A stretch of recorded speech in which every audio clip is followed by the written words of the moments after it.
What is up, players? It is Warboss Tay up in this mug. Welcome to a little unboxing video. I haven't done one of these in a long time. And the simple reason why I'm doing it now is because I'm actually going to be using this product for a commission.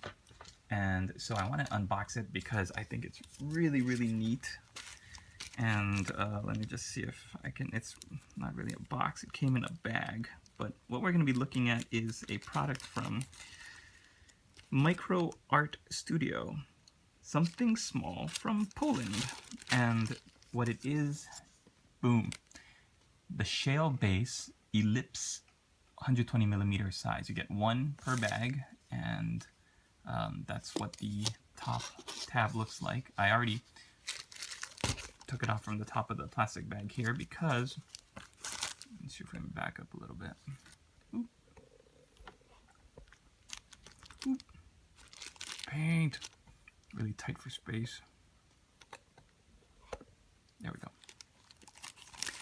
So it's in this bag here. I'll pull it out. It's 120mm, and that means you can put just about anything on it that's smaller than an Imperial Knight.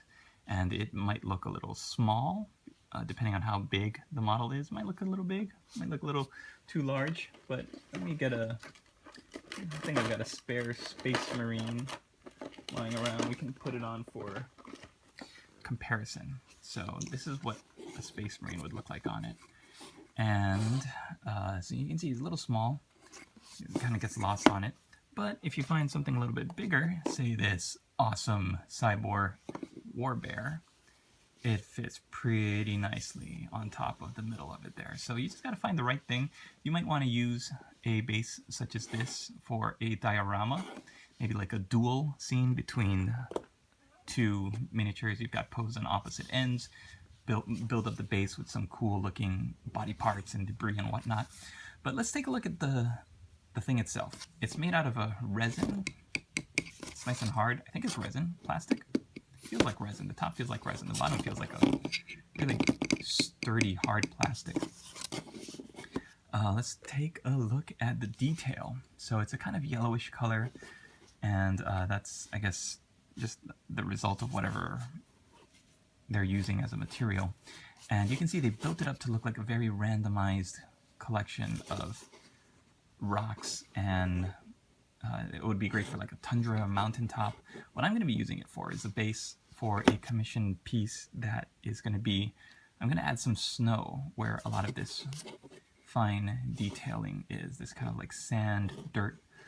But I mean, just look at the beautiful detail in between each of these plates. It looks really fantastic. The fact that they not only sculpted the like flat pieces of the rock, very random, natural looking, but they also went in and, see how close we can get, did all of the dirt looking details.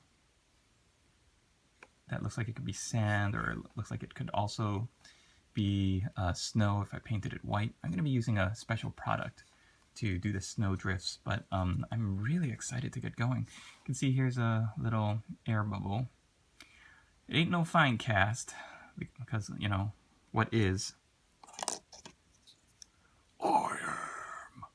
But it's still kind of distressing to see, see a little bit of an air bubble there, especially when, you know, bases, decorative bases, are, I consider them like a luxury when you're building a model. And when you're putting a model on a decorative base, you're saying, I care enough about this miniature that instead of making a base out of scratch, I didn't just take a 120mm round base and build it up with cork and flock and sand and ballast and stuff. I went out and I bought this for this commission. You know, you want to make sure that everything looks good. So something like that can easily be covered up by liquid green stuff, but still, you know, not a good thing to see on your bases.